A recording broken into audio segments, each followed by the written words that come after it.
Bonjour à tous, alors aujourd'hui on va se retrouver avec un petit color and chat, on va dire, un rattrapage colo de ce magnifique colo, j'ai envie de vous dire. C'est un de mes premiers Gardner Garzon, c'est même le deuxième.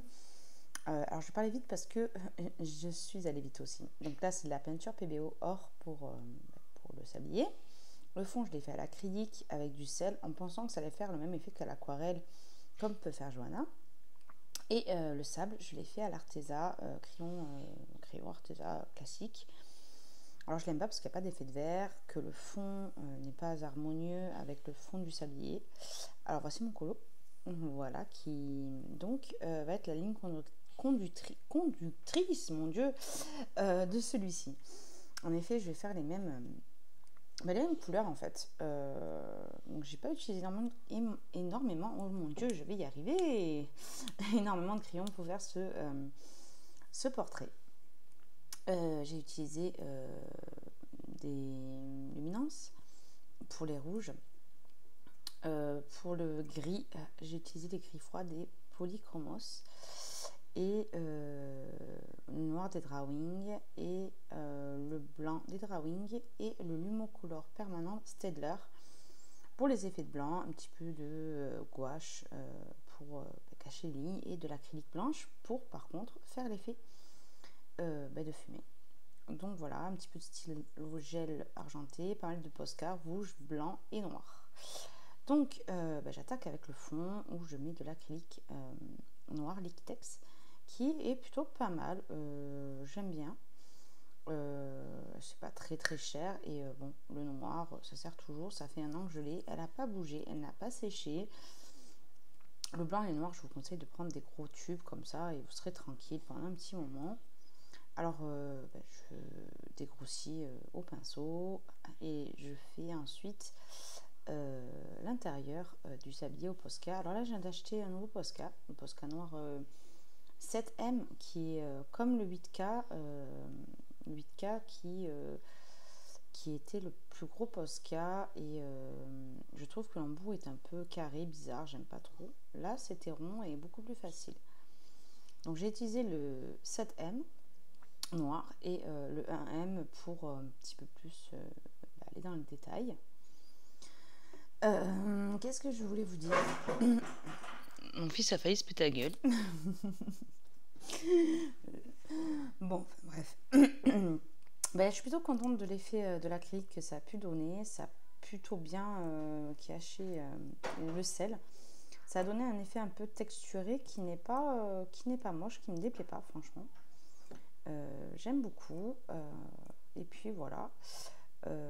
Donc c'est un livre que j'ai envie d'avancer, le Magical Down, surtout en période d'Halloween. Je suis extrêmement inspirée par cette période. L'année dernière, je n'ai pas trop coloré d'Halloween, mais alors là, cette année, je suis vraiment très, très, très emballée, surtout avec les 2 challenges de Zazu et de Morgane. Il y en a bien d'autres, bien évidemment, mais c'est les 2 plus gros challenges, on va dire, dans le monde du coloriage. Donc, je pense que je vais participer aux 2 et pourquoi pas essayer de faire les 10 colos de chaque challenge.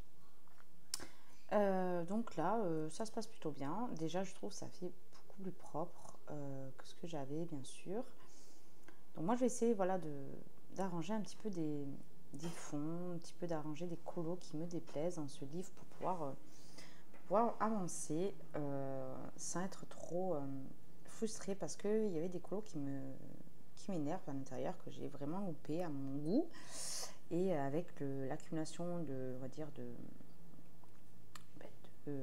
d'expérience, de matériel. Le matériel joue beaucoup quand même. Plus vous aurez de Posca, d'acrylique, des choses comme ça, des stylos gel. Vous pourrez rattraper ce genre de coloriage. Donc voilà. Et puis là, j'ai passé une dernière couche d'acrylique pour vraiment fondre le tout. Donc là, vous voyez, une fois sec. Bon, après, la caméra, elle a une tendance à lisser, on va dire, légèrement le tout. Donc voilà, donc là je vous explique que je vais faire une base à l'aquarellable. Donc j'ai utilisé le Goldfaber, c'est un genre de prune, parce que j'ai pas beaucoup de crayon aquarellable, mais si vous avez un rouge bordeaux, vraiment c'est top. J'ai voulu en fait faire un peu comme la boucle d'oreille qu'elle peut avoir la femme à côté. Je trouvais que ça faisait un effet sympa. Et puis après, je me suis partie sur le thème sablier avec du sang. Vous voyez, je suis vraiment partie sur le thème vraiment très très halloweenesque. Pour le coup, et pour que le tout soit harmonieux finalement. Et puis ça va avec le thème, ça va avec les couleurs. C'est facile à réaliser. Donc je fais une base au crayon aquarellable. Vraiment recouvrir une partie du crayon que j'avais mis parce que j'ai essayé de le gommer et ça n'a pas marché. En plus, je pense que je l'avais fixé. Donc c'était d'autant plus difficile. Alors je ne me prends pas la tête, vraiment j'aquarelle vite fait. C'est vraiment histoire d'avoir une base. J'avais mis du prune, donc histoire d'avoir du rouge un peu plus foncé et du intense rouge. Alors quelle couleur? C'est du intense, c'est le Poppy Red, le 0400, et dans le Goldfaber c'est le 133.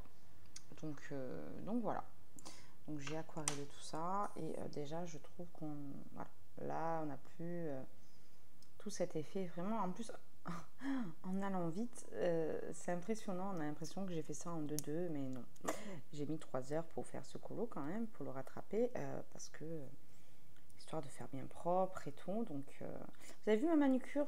Alors ça très vite, mais tout là dans le rush d'avant, on voit que ma manucure est au top, mais alors là, ça part en cacahuète.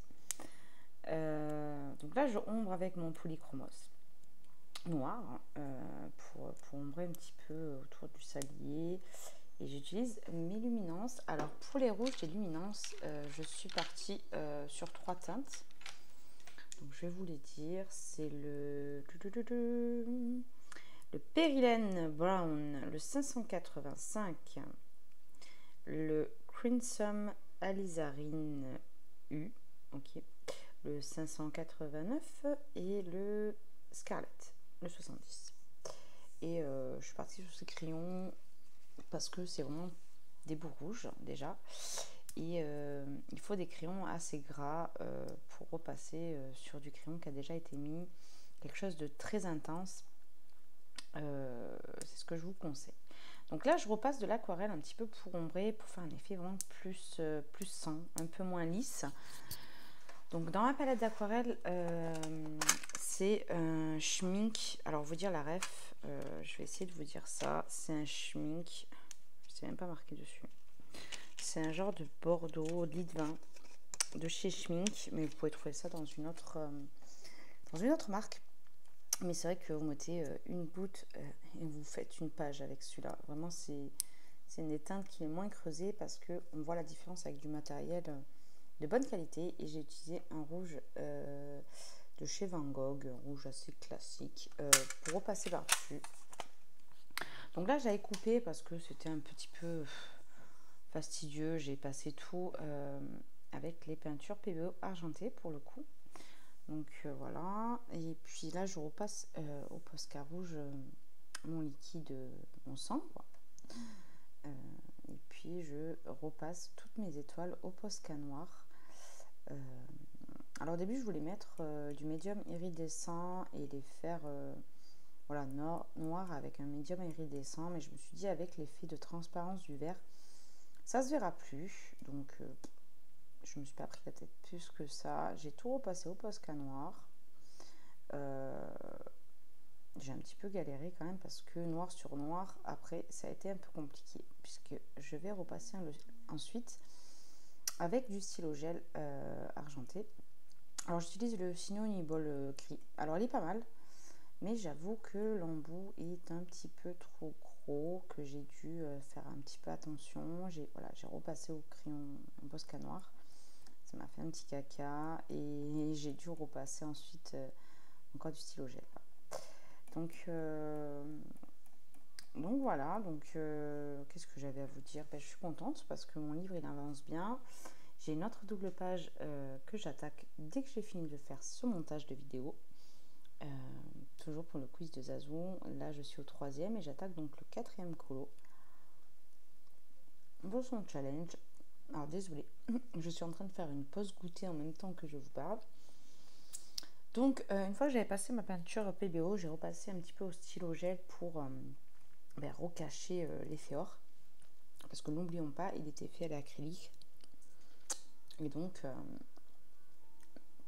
au lieu de repasser une couche encore d'acrylique, je me suis dit, le stylo gel, ça sera beaucoup plus sympa. Mais je pense que si vous avez le Winsor & Newton argenté, ça pourra le faire. Alors là, j'ai coupé, mais j'avais fait les 2 embouts aussi en argent. Et là, je fais un effet un peu noir argenté, comme j'ai fait dans la couronne. Donc, j'ai utilisé que 2 couleurs, du noir, tout simplement. Et j'ai utilisé le gris de Pen, le Pen Gris 181 de chez Polychromos, du blanc, et puis pour blender, et puis je suis repassée au drawing pour un petit peu intensifier, du noir, du gris de Pen, du blanc, et c'est fini. À l'intérieur des diamants, ça a été un petit peu galère parce qu'avec le stylo gel et l'acrylique, pour aller dans les détails, déjà, c'était très très très petit. J'aurais dû le faire au crayon aquarellable. Mais bon, c'est pas quelque chose qu'on a l'œil à tirer dessus. Donc j'utilise toujours mes rouges. J'utilise beaucoup de noir, de blanc. Voilà. Mais vraiment, je suis plutôt contente de l'effet que ça donne. Les 2 pages ensemble s'harmonisent vraiment bien, je trouve. Donc je pense que c'est bien d'attendre quand on a loupé un colo, et il y a toujours moyen de le rattraper. Moi, je n'aime pas racheter des livres parce que financièrement, je préfère acheter de nouveaux. Et puis, je préfère les avancer, quitte à les louper, les retravailler. Je suis un petit peu sentimentale. Ouais, j'aime bien garder mes vieux colos parce que je les aime bien. Même si je les ai loupés, j'ai envie de me dire, ben voilà, celui-là, je l'ai loupé, je ne l'aimais pas, mais je l'ai retravaillé. Je préfère ça que de me dire, je change le livre et j'aurais trop mal au cœur de le jeter. Parce que même si je les aurais loupés, je les aime bien quand même. Donc, je ne suis pas quelqu'un qui rachète des livres. Il y a juste le Soulmate, j'ai hésité un moment de prendre l'édition Mus, mais bon, c'est pas très grave. Donc là, je repasse un petit peu mon contour argenté au Posca blanc pour tout simplement illuminer tout ça. Et là, pour l'effet de transparence, j'utilisais le Neocolor 2 que je travaille au doigt, tout simplement. Et puis voilà, ça c'est Color Art, une ancienne chaîne YouTube qui était topissime, où j'ai appris ça. Je mets du Posca blanc pour faire l'effet de brillance, de vert quoi. Et pour finir, je vais mettre un petit peu d'acrylique. Donc voilà, j'espère que ça vous aura plu. En tout cas, je suis très très très contente de l'effet que j'ai réussi à avoir, du changement de mon colo. Je vais vous faire une vidéo, comment dirais-je, de colo, voilà, dans le Magical Dawn, toujours après. Et écoutez, je vous fais d'énormes bisous et je vous remercie d'avoir regardé cette vidéo. Bye!